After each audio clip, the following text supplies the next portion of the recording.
Digital क्रांति का लाभ उठाने के लिए और डिजिटल क्रांति का लाभ किसानों तक पहुंचाने के लिए सरकार ने इस मिशन की शुरुआत की है और इस मिशन के अंतर्गत सभी किसानों को एक डिजिटल किसान पहचान पत्र दिया जाएगा।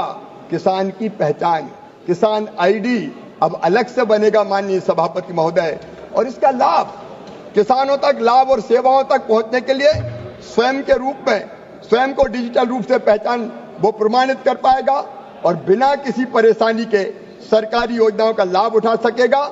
उन्हें अपना पूरा विवरण प्रस्तुत करने की जरूरत नहीं होगी। पहले फसल ऋण प्राप्त करने के लिए कागजी कार्रवाई में ही महीनों निकल जाते थे, अब 15 से, और अब आधे घंटे के बाद किसान रजिस्ट्री बनने के बाद वो फसल का ऋण प्राप्त कर सकते हैं। बिना किसी कागज के फार्मर आईडी बताकर अपनी बोई गई फसल का ब्यौरा साझा कर सकते हैं, जिससे एफसीआई आसानी से उनकी फसल खरीद सकती है। एक नहीं, अनेकों लाभ इस डिजिटल कृषि मिशन के कारण किसानों को होंगे। समय की सीमा के कारण माननीय अध्यक्ष महोदय, मैं उसके विस्तार में नहीं जाना चाहता। अभी एक मित्र ने बेगूसराय के मक्का अनुसंधान केंद्र को यह कहा कि वो बदला जा रहा है। अब भ्रम फैलाने में तो कुछ प्रतिपक्षी मित्र मास्टर है। मैं कहना चाहता हूं माननीय अध्यक्ष महोदय, बेगूसराय में जो मक्का का अनुसंधान केंद्र है वो बेगूसराय बिहार में ही रहेगा, वो नहीं बदला जाएगा। कर्नाटक के लिए हम अलग से संस्थान खोलने का काम करेंगे। ये मोदी सरकार है, मोदी है तो मुमकिन है, हम छीनते नहीं है, नया खोलने का काम करते हैं। और ऐसे ही माननीय अध्यक्ष महोदय, इस नए बजट में सबसे बड़ी एक बात जो है, प्राकृतिक खेती के मिशन को स्वीकृत किया गया है। मैं बधाई देना चाहता हूं, धन्यवाद देना चाहता हूं प्रधानमंत्री नरेंद्र मोदी जी को। वो केवल आज की नहीं सोचते, कल की भी सोचते हैं, आने वाली पीढ़ियों के भविष्य की भी सोचते हैं। आने वाले समय में धरती कैसे पीढ़ियों के लिए उपयोगी बन पाएगी, इसका भी विचार करते हैं। और इसलिए प्राकृतिक खेती मिशन जो बिना केमिकल फर्टिलाइजर की खेती होगी, और ये संभव है माननीय अध्यक्ष महोदय, अगर सही ढंग से प्राकृतिक खेती की जाए तो उत्पादन घटेगा नहीं, कई मामलों में उत्पादन बढ़ सकता है। मोदी जी की ये पहल धरती को बचाएगी केमिकल फर्टिलाइजर के प्रभाव के कारण जो धरती का स्वास्थ्य खराब हो रहा है और आज हमारा स्वास्थ्य बिगड़ रहा है, उससे बचाने की पहल की है। माननीय अध्यक्ष महोदय, इस बजट में ये मोदी विजन ही है, पीएम धन धान्य कृषि योजना बनी है। हम देखते हैं कि देश के अनेक राज्यों में उत्पादन बहुत ज्यादा है, लेकिन कई राज्य ऐसे हैं जहां उत्पादन कम है। जब राज्यों में भी हम देखते हैं, तो दोस्तों कृषि मंत्री शिवराज सिंह चौहान जी द्वारा बहुत बड़ा अपडेट दिया गया है। तो दोस्तों इस वीडियो को आप लोग जरा सा भी स्किप ना करें, इस वीडियो को शुरू से लेकर लास्ट तक जरूर देखें। अगर इस चैनल पे आप लोग नए हैं तो इस चैनल को सब्सक्राइब जरूर कर लें, क्योंकि एमपी से जुड़ी हुई सारी जानकारी हम इसी चैनल के माध्यम से आप सभी को देने का प्रयास करते रहते हैं और देते भी रहते हैं। बात की थी तो बिहार को भी निश्चित तौर पर उसका लाभ मिलेगा। माननीय अध्यक्ष महोदय, ऐसी अनेकों पहले दलहन और तिलहन के मामले में आत्मनिर्भरता के लिए मिशन, फलों और सब्जियों के लिए व्यापक कार्यक्रम, राष्ट्रीय उच्च उपज बीज मिशन, कपास उत्पादकता मिशन, ये भी बनाने का, ये भी घोषणाएं इस बजट में की गई है। कांग्रेस ने भी 2009 के अपने घोषणा पत्र में कई तरह के वादे किए थे। प्रत्यक्ष सहायता दी जाएगी, इसका अनुमान लगाएंगे। ये अनुमान लगाते रहे और प्रधानमंत्री नरेंद्र मोदी जी ने बना दी प्रधानमंत्री किसान सम्मान निधि की योजना। बड़ी बात हो रही थी, 60,000 करोड़ के कर्जा माफ किए गए, 60 साल में 60,000 करोड़। लेकिन अकेले पीएम किसान सम्मान निधि योजना के अंतर्गत 3,68,000 करोड़ रुपया किसान के खाते में सीधे पहुंचाएगा। 3,68,000 करोड़ रुपया सीधे अकाउंट में। माननीय अध्यक्ष महोदय, एक सम्मानीय प्रधानमंत्री जी हुए थे जो कहते थे मैं क्या करूं, 1 रुपया भेजता हूं 15 पैसे पहुंचते। सेम। लेकिन मोदी जी मजबूर प्रधानमंत्री नहीं है, मजबूत प्रधानमंत्री है। 1 रुपया डालते हैं तो सीधे 1 रुपया ही पहुंचता है। 6,000 डालते तो 6,000 ही पहुंचते हैं, और पहुंचते भी डीबीटी के माध्यम से ऐसे कि इधर क्लिक किया और उधर पैसे पहुंच गए। बिहार के मित्र यहाँ बैठे, अभी भागलपुर में माननीय अध्यक्ष महोदय गिरिराज जी आप भी मंच पे थे, हम लोग मंच पे बैठे, प्रधानमंत्री जी ने क्लिक किया और वह मोबाइल के साथ कर रहे थे, आ गया। ये चमत्कार हुआ है।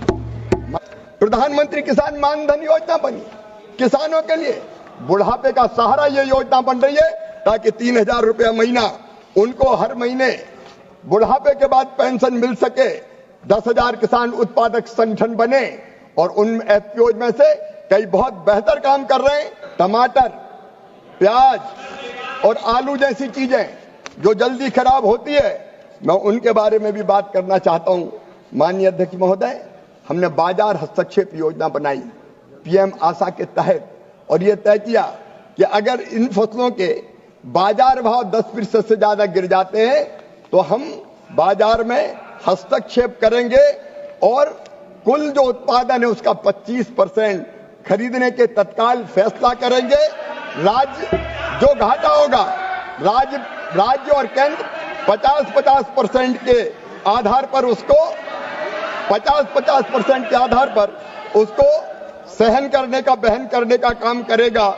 और इसलिए माननीय अध्यक्ष महोदय, टमाटर, आलू, प्याज ये लेकिन माननीय अध्यक्ष महोदय, राज्य कृषि का विषय है और ये हम खरीदते हैं तो राज्यों के माध्यम से ही खरीदते हैं। राज्य सरकार हमको लिखती है और अनुमति मांगती है तो केंद्र सरकार अनुमति देती है और हम ये अनुमति तो दोस्तों, अगर आप लोग इस चैनल पे नए हैं तो इस चैनल को सब्सक्राइब कर लें, क्योंकि ऐसा रोचक वीडियो सिर्फ हमारे इसी चैनल पे आप सभी को देखने को मिलेगा और सारा कुछ एमपी से जुड़ी हुई सारी जानकारी आप सभी को इसी चैनल के माध्यम से आप सभी को अपडेट करवाया जाएगा। तो दोस्तों, कृषि मंत्री शिवराज सिंह चौहान जी क्या अपने इस लाइव वीडियो में सभी को बता रहे हैं और क्या सूचना दे रहे हैं, आप लोग इस वीडियो को पूरा देखें और समझें और इस वीडियो को शुरू से लेकर लास्ट तक वॉच करें। इस चैनल पर नहीं है तो इस चैनल को सब्सक्राइब भी जरूर करिए। धन्यवाद। कि अगर किसान नेफेड या राज्य की एजेंसी के माध्यम से अपने ऐसे उत्पाद को मेट्रो सिटीज में बड़े शहरों में ले जाना चाहेगा तो परिवहन के लिए जो लागत आएगी वो पूरी की पूरी केंद्र सरकार वहन करने का काम करेगी। और मध्य प्रदेश, उड़ीसा, छत्तीसगढ़ और आंध्र प्रदेश को इसकी मंजूरी देने का काम भी किया है। ये फैसला अभी कुछ दिनों पहले माननीय अध्यक्ष महोदय हम लोगों ने किया है।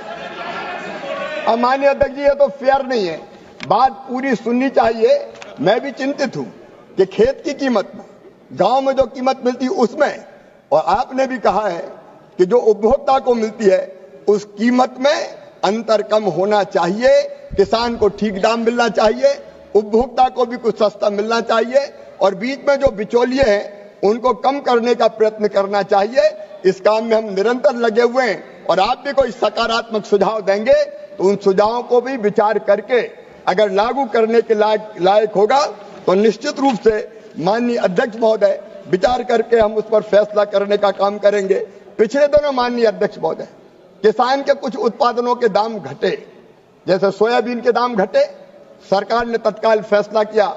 मैं हमारे गृह मंत्री अमित शाह जी को भी बधाई देना चाहूंगा, उनकी अध्यक्षता में एक कमेटी है और उस कमेटी ने फैसला किया कि जो खाद्य तेल है उसका आयात होता था 0% ड्यूटी पे होता था, उसको बढ़ा के 20% और इफेक्टिवली 27.5% कर दिया गया ताकि हम अपने किसानों को प्रोटेक्ट करने का काम कर पाए। इतना ही नहीं, माननीय अध्यक्ष महोदय, हमने फैसला किया अमित जी की अध्यक्षता में जो कमेटी, उसने कि प्याज के एक्सपोर्ट पर बैन खोला जाए और 40% से घटा के 20% एक्सपोर्ट ड्यूटी की जाए ताकि प्याज के उत्पादक किसानों को ठीक दाम मिल सके। माननीय अध्यक्ष महोदय, चावल के एक्सपोर्ट पर मिनिमम एक्सपोर्ट प्राइस लगी हुई थी, हमने उस मिनिमम एक्सपोर्ट प्राइस को भी हर प्रकार के चावल के ऊपर से हटाने का काम किया ताकि चावल के रेट भी हमारे किसानों को ठीक निर्यात होने के कारण मिल सके। अभी हमने फैसला किया मसूर जो दलहनों में आती है और कई राज्यों में होती है, अभी वो 0% इंपोर्ट ड्यूटी पर आती थी, हमने फैसला किया कि उस पर 11% इंपोर्ट ड्यूटी लगाई जाएगी ताकि मसूर के दाम कम ना हो। और आज मैं माननीय अध्यक्ष महोदय आपके माध्यम से सदन और सदन के माध्यम से किसानों को आश्वस्त करना चाहता हूं, विश्वास दिलाना चाहता हूं कि तुअर हो, मसूर हो, उड़द हो, किसान जितनी भी ये दाल पैदा करेगा वो रजिस्ट्रेशन करवाए, 100% खरीदी करेंगे, 100%, एक दाना नहीं छोड़ेंगे। माननीय अध्यक्ष महोदय, 100% खरीदी करने का काम करेंगे ताकि किसान को दलहन के रेट भी ठीक मिल सके। इसलिए हमने ये फैसला किया है। माननीय अध्यक्ष महोदय, किसानों के पक्ष में हमने सदैव आयात और निर्यात नीति बनाने का फैसला और नीति बदलने का काम किया है। इसके साथ ही माननीय अध्यक्ष महोदय, मैं निवेदन करना चाहूंगा एक और महत्वपूर्ण काम जिसके बारे में चर्चा भी हो रही थी। किसानों को अगर नुकसान हो जाए तो वो बर्बाद और तबाह हो जाता है। एक साल अगर किसान की फसल खराब हो जाती है तो 3 साल वो पनपता नहीं है। माननीय अध्यक्ष महोदय, हमने फैसला, प्रधानमंत्री जी ने एक बड़ा फैसला किया, प्रधानमंत्री फसल बीमा योजना का। यहां से बात उठाई जा रही थी कि फसल बीमा योजना कब बनी, ये फसल बीमा योजना कब बनी। मैं अंतर बताना चाहता हूं मेरे प्रतिपक्ष के मित्रों और पूरे देश को भी बताना चाहता हूं। हाँ, प्रधानमंत्री फसल योजना पहले भी थी, लेकिन पहले कैसी प्रधानमंत्री फसल योजना नहीं, फसल बीमा योजना पहले भी थी, लेकिन पहले कैसी फसल बीमा योजना थी। माननीय अध्यक्ष महोदय, पहले फसल बीमा योजना में इकाई होती थी जब आपकी सरकार थी। फसल बीमा योजना की इकाई होती थी ब्लॉक, और ब्लॉक के इकाई होने का मतलब क्या है? ब्लॉक के इकाई होने का मतलब यह था कि 5 गांव में फसल खराब हो गई, हम क्लेम नहीं देंगे। 10 गांव में फसल खराब हो गई, क्लेम नहीं दिया जाएगा। जब पूरे ब्लॉक में फसल खराब हो जाए तभी हम क्लेम देंगे। इसका मतलब यह है कि एक गांव के किसानों की फसल खराब हो जाए, 10 गांव के किसानों की फसल खराब हो जाए तो वह भगवान से प्रार्थना करे कि सबकी फसल खराब कर दो, तभी मुझे बीमा का क्लेम मिलेगा। यह योजना थी आपकी। हमने इसमें परिवर्तन किया और यह तय कर दिया कि फसल बीमा योजना की इकाई ब्लॉक नहीं होगी, गांव होगा, ग्राम पंचायत होगी। अगर एक भी गांव में फसल खराब होगी, माननीय अध्यक्ष महोदय, एक भी गांव में फसल खराब होगी, हम क्लेम देंगे। ये मोदी सरकार का फैसला है। माननीय अध्यक्ष महोदय, मैं उस पर भी आ रहा हूं, आप चिंता मत करो। जब इनके समय यूपीए की सरकार थी तब माननीय अध्यक्ष महोदय, केवल बैंकों के जो ऋण होते थे उनका बीमा होता था, अनिवार्य उनके लिए, कराना ही पड़ेगा, प्रीमियम काट लिया जाता था।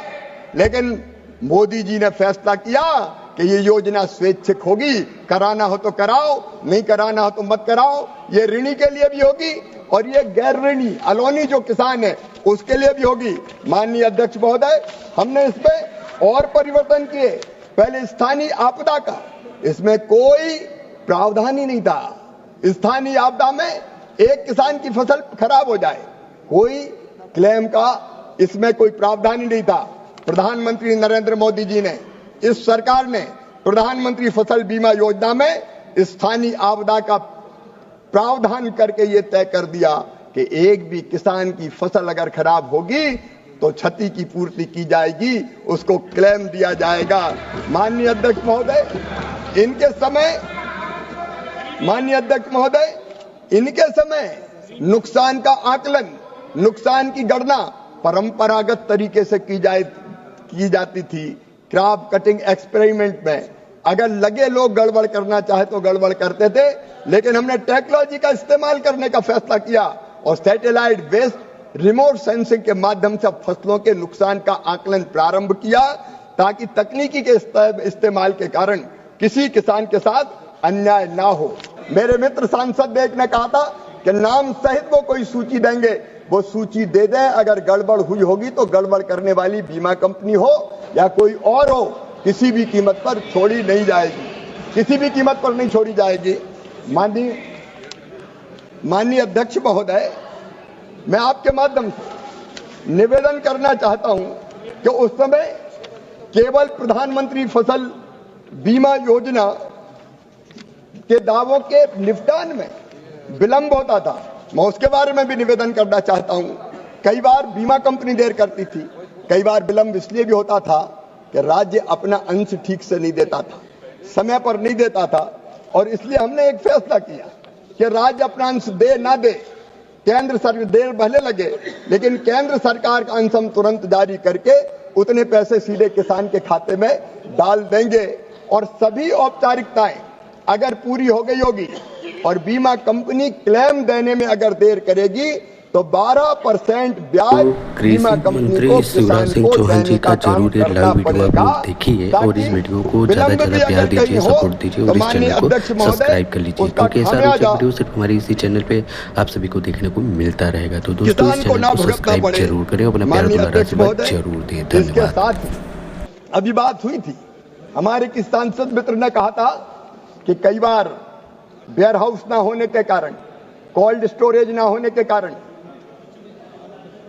राइटनिंग चैम्बर ना होने के कारण किसान की फसलें खराब हो जाती है और कटाई के बाद का नुकसान बहुत होता है।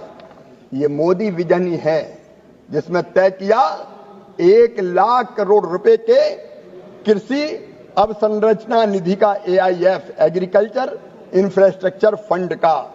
और मुझे कहते हुए प्रसन्नता है कि माननीय अध्यक्ष महोदय 30/11/2024 तक AIF के तहत 85,314 परियोजनाओं के लिए 51,783 करोड़ रुपए की स्वीकृति दी गई है।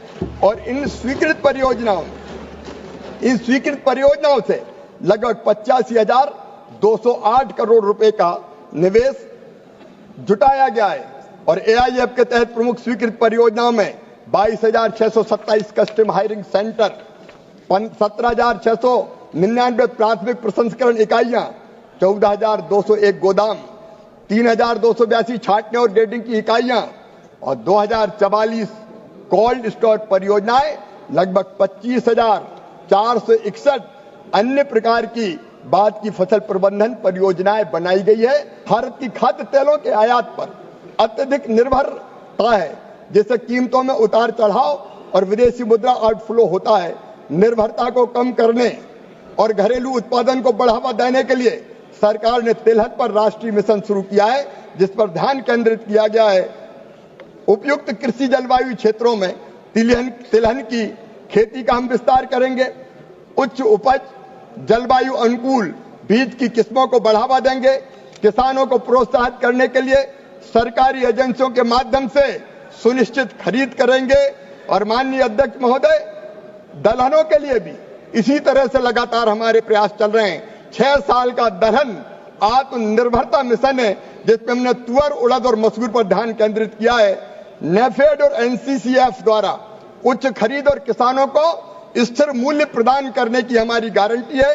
प्रोटीन सामग्री और सूखा प्रतिरोध बढ़ाने के लिए अनुसंधान संचालित बीजों का विकास किया जाएगा। दलहन उत्पादन क्षेत्रों का विस्तार किया जाएगा। और दूसरे माननीय अध्यक्ष महोदय, खेती में हम वैज्ञानिक हस्तक्षेपों को अपनाने का काम करेंगे। जलवायु परिवर्तन, अनिश्चित मौसम पैटर्न और मिट्टी का क्षरण किसानों के लिए गंभीर जोखिम पैदा करता है। इन चुनौतियों